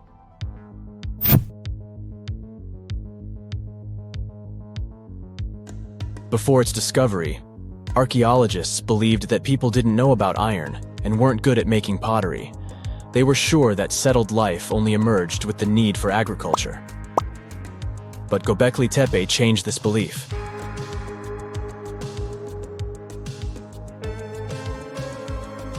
The place has revealed that it was the temple that paved the way for a settled life, not agriculture. Until this discovery, researchers believed that farming was the catalyst for sedentary living. Meet Professor Schmidt, the guy whose findings changed this theory. He managed to prove that hunter-gatherer communities laid the very foundations of this way of life.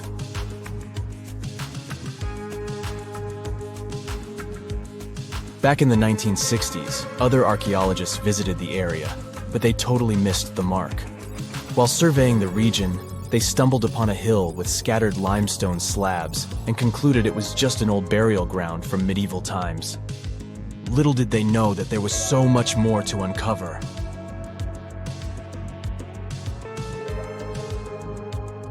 In 1994, Schmidt embarked on his own survey of prehistoric sites in the area. Surprise! He instantly realized he had discovered something truly extraordinary. Unlike the nearby flat and barren plateaus, Gobekli Tepe had a gently rounded top, rising 50 feet above the surrounding landscape. Funny enough, the translation of this place's name is Potbelly Hill. Schmidt was sure only humans could have made something like this.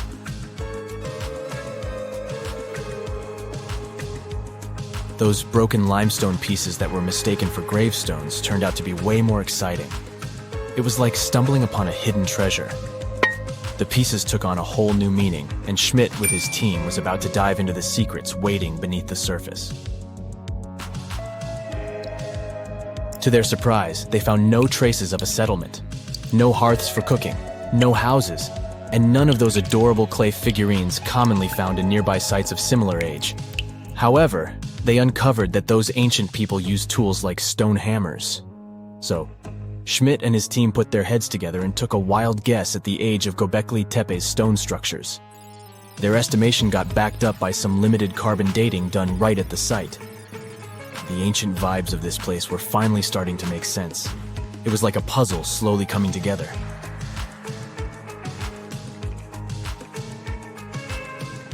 You may think that back then, people didn't have special tools to create something as cool as Gobekli Tepe. Not true. Turns out, these prehistoric folks used flint tools instead of fancy metal chisels.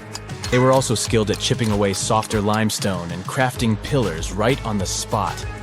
Afterward, they carried the pillars a short distance to the summit and placed them upright. Once the stone rings were complete, they covered them with layers of dirt. Over time, they added new rings, and voila! You've got a cool hill to impress people in the future.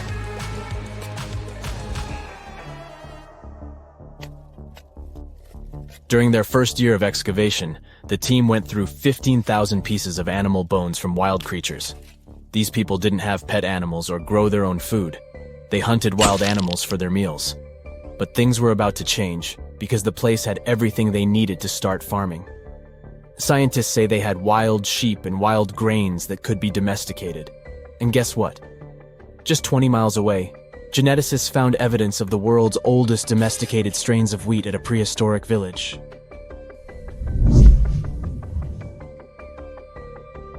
These amazing findings have completely changed how we view civilization. In the past, experts believed that people needed to learn how to farm and settle in one place before they could build temples and develop complex societies. But guess what? Schmidt's research flips that idea on its head.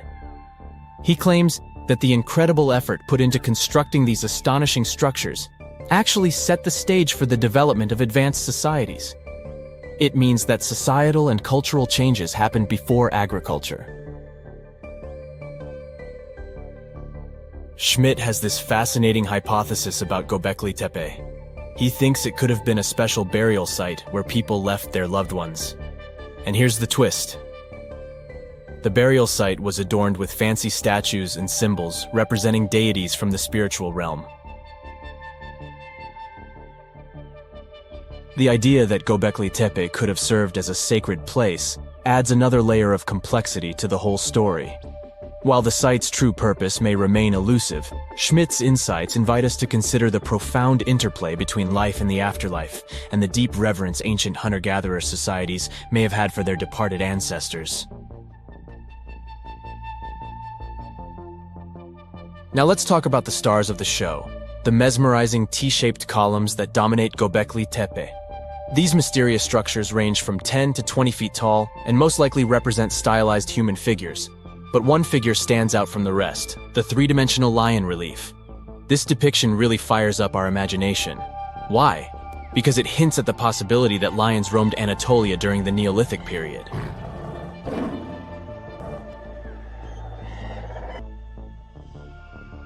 These standing stones are arranged in circles and placed in rectangular pits. Each circle has a similar setup. Two big T-shaped pillars in the center, surrounded by slightly smaller ones facing inward. Talk about a stylish arrangement. These towering pillars reach a whopping 16 feet and weigh between 7 and 10 tons. Some pillars are plain and simple, while others are like works of art with intricate carvings. Foxes, scorpions, and vultures come to life, crawling and twisting on the pillars' sides. But it's not just animals depicted on these stones. Some pillars have abstract shapes representing humans, and even small carvings of clothing items. Some of them even have belts. Now, there's one pillar that stands out from the rest like a rock star. This super old stone pillar suggests that a comet crashed into Earth. It happened during a chilly period that lasted about 1,000 years. Previous studies examining Greenland ice cores hinted at this comet theory, but now the carvings at Gobekli Tepe prove it right.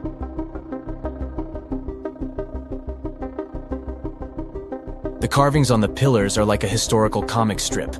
They even show a headless human figure. Researchers fed the images into a computer and discovered their connections to constellations, indicating that this temple might have been an ancient observatory. It's like our ancestors were trying to document this cataclysmic event in their own unique way. Archaeologists have been excavating and researching Gobekli Tepe since the mid-1990s, peeling back layers of history and providing us with a deeper understanding of the intricate relationship between various elements. They have no plans to stop the whole process for another 150 years. Who knows what else they'll find? You see, Gobekli Tepe has been labeled purely as a ritual site with no signs of domestic activities. We were led to believe that the absence of water meant it couldn't support semi-sedentary communities. But scientists believe it's time to shake things up and approach Gobekli Tepe with fresh eyes. It's time to question what we believed before and use new evidence and different ways of thinking. Like, there might have been a group of people living in the area who didn't stay in one place all the time. They moved around a bit but still had their own civilization, living in the area semi-sedentarily. Gobekli Tepe is not just home to a single temple, but an astounding collection of over 20 ancient structures. As archaeologists delve into the depths of this wonder, they are unraveling its unique layout, featuring two prominent focal points at the heart of each establishment, complemented by smaller structures and dividing walls.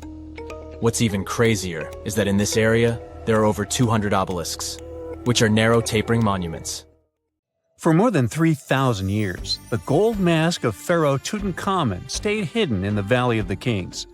This artifact, which stands about 21 inches tall, shows how skilled and artistic the ancient Egyptians were. But nobody expected that X-rays would reveal its biggest secret. King Tut was the last ruler of his family during the 18th dynasty. He took the throne at just 9 years old, but ruled for only 10 years before he passed away unexpectedly.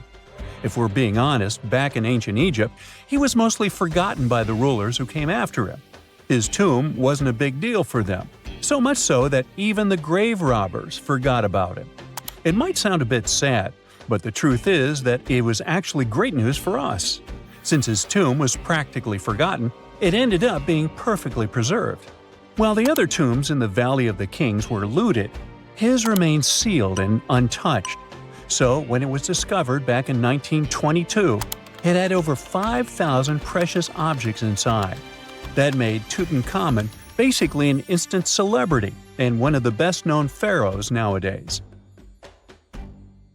Among the treasures was the most stunning piece, his golden mask. This mask is said to be an exact image of the king's face, or at least it was supposed to be, but we'll get to that later. The purpose of this accurate representation of his face was to make sure that his soul would recognize him in the afterlife and return to his mummified body. In ancient Egyptian beliefs, this would allow him to continue living in the afterlife. The details of the mask clearly looked incredibly difficult to create, but people didn't realize how complex it truly was until many years later. The first X-rays of the mask were taken in 1967. Back then, the main reason for these scans was practical – conservation. The mask was heading to Paris for an exhibition, and it was the first time it had ever left Paris. This would help them keep track of any changes during the exhibit. Plus, the images could give clues about how the mask was made, but back then, they probably didn't fully realize just how complex its construction was. I mean, Egyptian goldsmiths didn't use modern soldering techniques, so how did they make this mask? New X-rays taken in 2007 gave us some answers. It turned out the Egyptians didn't use pure gold, which is 24 carats. The mask was actually made of 23-karat gold, meaning it was mixed with another material. So specialists discovered that the gold sheets contained a small amount of copper, a reddish-brown metal. This was likely done to make the material more flexible and easier to shape. They would then shape the gold sheets by heating and hammering them over and over again. But there was one more secret inside the mask that wasn't discovered until 2015. The year before, the staff at Cairo's Egyptian Museum were working on the mask display when the long beard of the mask accidentally got knocked off. Another theory is that the beard had become loose over time and just fell off. Either way, the fact that King Tut's beard came off caused a lot of stress. After all, we're talking about one of Cairo's biggest tourist attractions, so the experts had to fix the problem quickly. The restoration process started with a detailed recording of the mask's condition. To do this, they had to take a full three-dimensional scan of the artifact, and, by accident, they found something very interesting in the mask. Inside the royal beard, there is a gold tube, an intriguing structure that the Egyptians likely used to attach the beard to the rest of the mask. And that proved, once again, that the process of making this mask was even more complex than experts thought. But the mysteries don't stop there. Remember how we mentioned that the mask was thought to perfectly represent King Tutankhamun's face? Well, that might not be entirely true. Some popular theories suggest the mask was never meant for him and was actually made for someone else. A study published in 2015 suggested the mask was originally made for a female pharaoh, his supposed stepmother, the famous and beautiful Egyptian queen Nefertiti. The biggest clue comes from an inscription on the mask.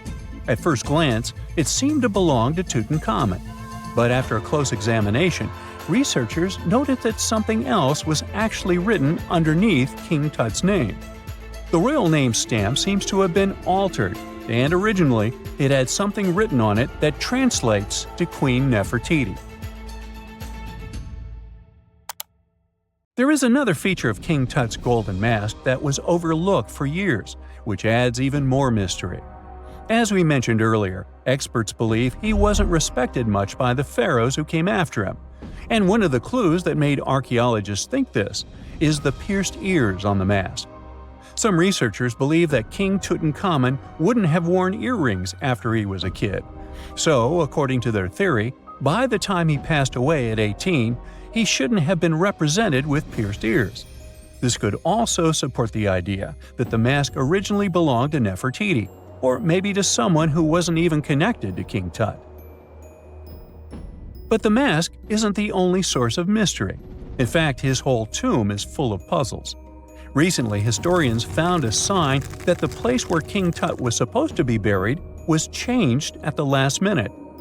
For years, experts wonder why a pharaoh who ruled for 9 years ended up in such a simple tomb. When compared to the grandeur of other pharaohs' tombs, his tomb seemed, well, a bit plain. The idea that a king like Tutankhamun would have such an unremarkable resting place just doesn't match up with the power and importance he must have had in ancient Egypt. So, what happened? Well, apparently, this might have something to do with his successor, Pharaoh I. After King Tutankhamun passed away, researchers believe that Ai made sure to erase him from Egypt's history. So, one theory suggests that he was probably behind the quick decision to place King Tut's body in a smaller, less impressive tomb. When experts looked at Ai's own tomb, they found something interesting. There is a large wall covered in painted baboons. This is the same type of artwork found in Tutankhamun's tomb. It seems like the same person might have chosen the artwork for both tombs. Now, the design and decoration of the two tombs are almost identical, suggesting there was a shared hand behind both. But there is one key difference.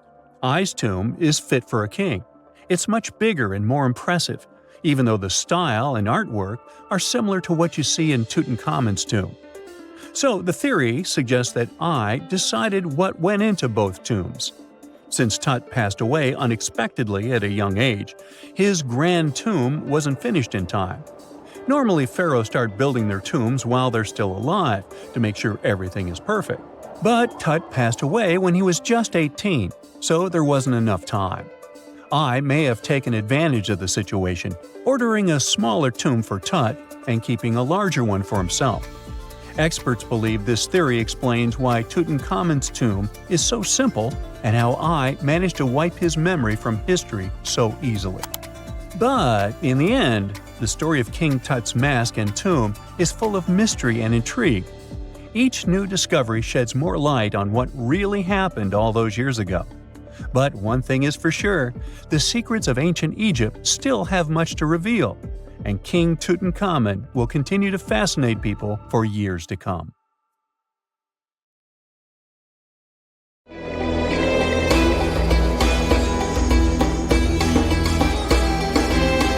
The Great Pyramid was created as the final resting place of ancient Egyptian monarch Khufu.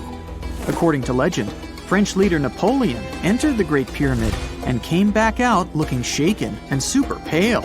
He never revealed what he saw inside, but whatever it was is said to have affected him for the rest of his life. When Napoleon entered the pyramid, he would have walked through a super tight and ascending passageway. He'd then go through another passageway, known as the Great Chamber. This corridor would have been much taller than the previous one, and would have cobbles too. He'd then reach the King's Chamber, the centerpiece of the Great Pyramid, which was lined with huge blocks of granite. But it wouldn't have looked as grand as we might imagine. There are no hieroglyphics decorating its walls, as Egyptians only began decorating the burial chambers of pyramids much later on. The pharaoh's tombs deep inside the pyramid would have also been filled with treasures, from chunks of gold to the world's most expensive jewelry.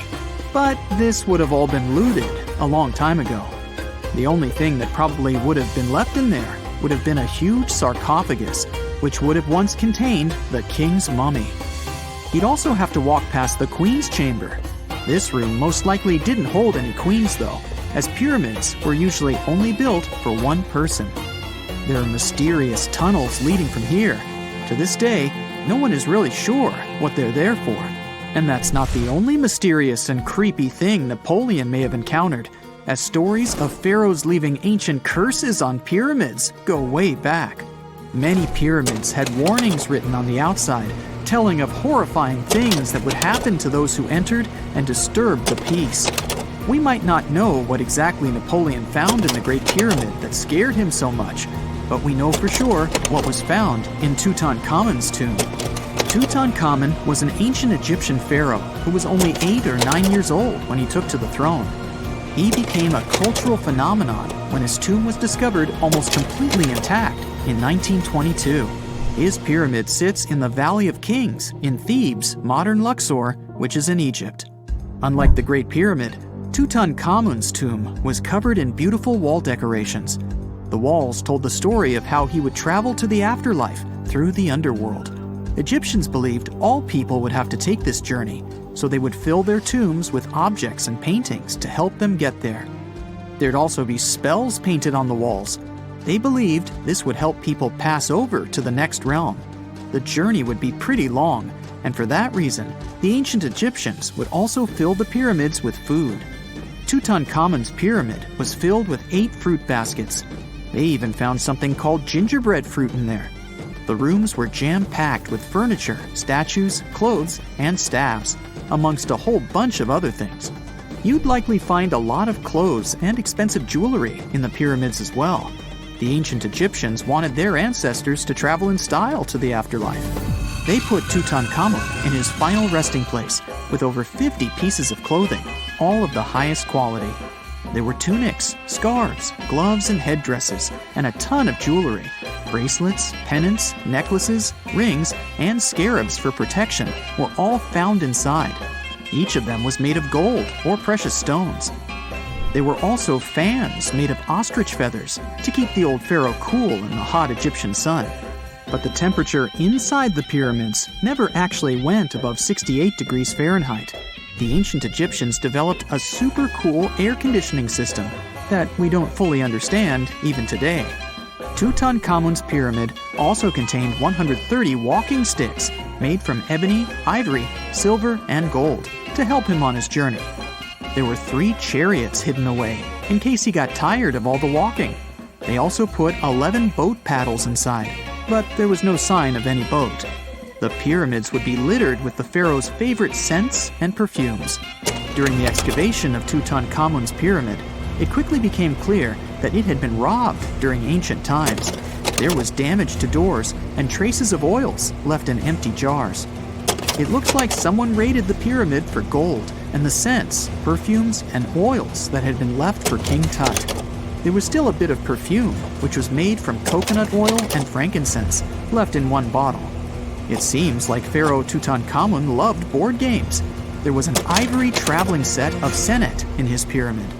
Although we don't know for sure exactly how to play it, we have figured out it was sort of an ancient Egyptian version of backgammon. It looks like it was a 2-player game where the goal was to knock your opponent off the board. Not really sure who Tutankhamun's mummy was supposed to play with, though. The ancient Egyptians had some rituals that may seem pretty strange to us. For example, they used to shave their eyebrows off if they ever lost a cat. So it's not too surprising they put some really weird things inside pyramids. Archaeologists discovered a collection of mummified cats and scarab beetles in pyramids that date back more than 4,000 years. They were found in the pyramids of Saqqara, which is south of Cairo. They also found a bunch of makeup kits and mirrors inside. Makeup was worn proudly by both men and women in ancient Egyptian times. Eyeliner was the most popular cosmetic. The Rosetta Stone was one of the best discoveries ever made in pyramids. It was found by our man Napoleon Bonaparte and his team. It's a black granite rock that dates back to 196 BCE. It's transcribed in Greek, Demotic, and Hieroglyphic. When it was translated in 1822, we got the key to understanding ancient Egyptian hieroglyphics for the very first time. The discovery of Queen Hatshepsut's mummy in 1903 changed our understanding of the Egyptians forever. After she had passed away, her successor, Thutmose III, removed most of the evidence of her reign, so we basically knew nothing about Egypt's first great female leader. She's now gone on to become one of the few and most famous female pharaohs of Egypt. Pharaoh Khufu even had a fully fledged boat in his pyramid. Archaeologists uncovered more than 1,200 pieces of a giant boat near the Great Pyramid at Giza. They reassembled the boat, and it's a whopping 144 feet long. It's most likely a solar boat, which was designed to carry the resurrected king with the deity Ra. Fun fact, the Pyramid of Giza is the last remaining of the 7 wonders of the ancient world. The other 6 are the Hanging Gardens, the Colossus, the Temple of Artemis, the Mausoleum, the Lighthouse, and the Statue of Zeus. This pyramid was also the world's tallest man-made structure for 3,800 years, and it's the biggest pyramid in Egypt. It took a staggering 2.3 million blocks of limestone, and some weighed as much as 80 tons. It took an incredible 100,000 laborers and a whopping 23 years to build. Its original height was a mega 480 feet. In 2017, archaeologists discovered something weird about Egypt's Great Pyramid. There's a hidden void that's at least 100 feet long, and no one really knows why it's there or what's actually inside it. The weird void is the first inner structure discovered within the 4,500-year-old pyramid since the 1800s. Scientists used cosmic rays to detect the massive hole, but are still no closer today to finding out what's inside. The ancient Egyptians took a lot of care building the pyramids, and everything was strategically placed and structurally sound, so it's super unlikely that this hole is due to blocks falling over time. Loads of pyramids also contain small model figurines called ushabti. These represented attendants. They believed they would come to life to serve the pharaohs in the afterlife. But it's amazing that all this stuff actually fit inside. There isn't actually a huge amount of space inside the structures. It's mostly just rock. You have heard about Nikola Tesla. You have definitely heard about the Great Pyramids in Egypt. But what if I told you that Tesla may have probably uncovered the ancient mysteries surrounding the pyramids? Wait, what? Is this a crossover episode? Nope. It's highly probable that the secrets of the pyramids are hidden in plain sight. But first, let's recap what we know about the pyramids. What's so mysterious about them? I mean, they are just old quirky buildings, aren't they? One of the biggest questions is how they were built. Some people think that the pyramids were created by people using only their hands and muscles. But others think that there might have been some kind of crazy energy source that we don't know about yet. Like, what if aliens helped out or something? Just kidding. But this idea of some unknown energy source being used to build the pyramids has been around for ages. Even in old texts, like the pyramid texts, it talks about how the gods gave us something to build a great power. So maybe there was something really powerful and mysterious going on back then? Who knows? Back in the early 1900s, he got obsessed with the Great Pyramids of Egypt. He read numerous books about these ancient structures and was blown away by how much energy they seemed to have. At that time, not many people knew much about electricity, and Tesla started to wonder if there was some kind of advanced tech hidden in the pyramids. He had an idea that the power of the pyramids had to do with electromagnetism, and he put a lot of time and effort into trying to figure out the mystery. Tesla had some pretty unusual theories about the Great Pyramids. He thought that they could actually store and move electricity, which could then be used to power up the areas around them. He also had this theory that the pyramids were built using some kind of crystal energy. He believed that the chambers inside the pyramids could have these super powerful crystals that could control the electromagnetic fields. But that's not all. Tesla also had this idea that the materials used to make the pyramids had properties that allowed them to trap energy from the sun and the moon. And not just a little bit of energy. He thought that the pyramid could actually create this massive energy field that could light up whole cities or even brighten up dark places. He thought that the pyramids could be used as giant power plants to generate electricity and run machines.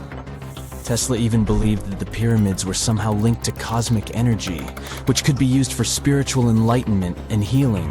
How very new age of him.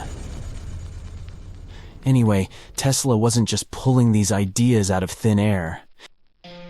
He was seriously into studying everything he could about the pyramids, from ancient artifacts and texts to hieroglyphs and drawings. And he came up with this idea that the pyramids were designed to be energy amplifiers, and some kind of unknown energy source was used during their construction. Some people thought Tesla was eccentric for coming up with these theories, but his ideas have actually had a huge impact on the way we think about the pyramids today.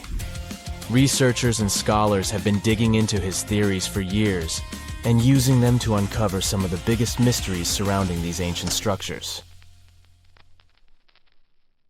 For example, recently scientists have used theoretical physics to investigate how the Great Pyramid of Egypt would react to certain radio waves.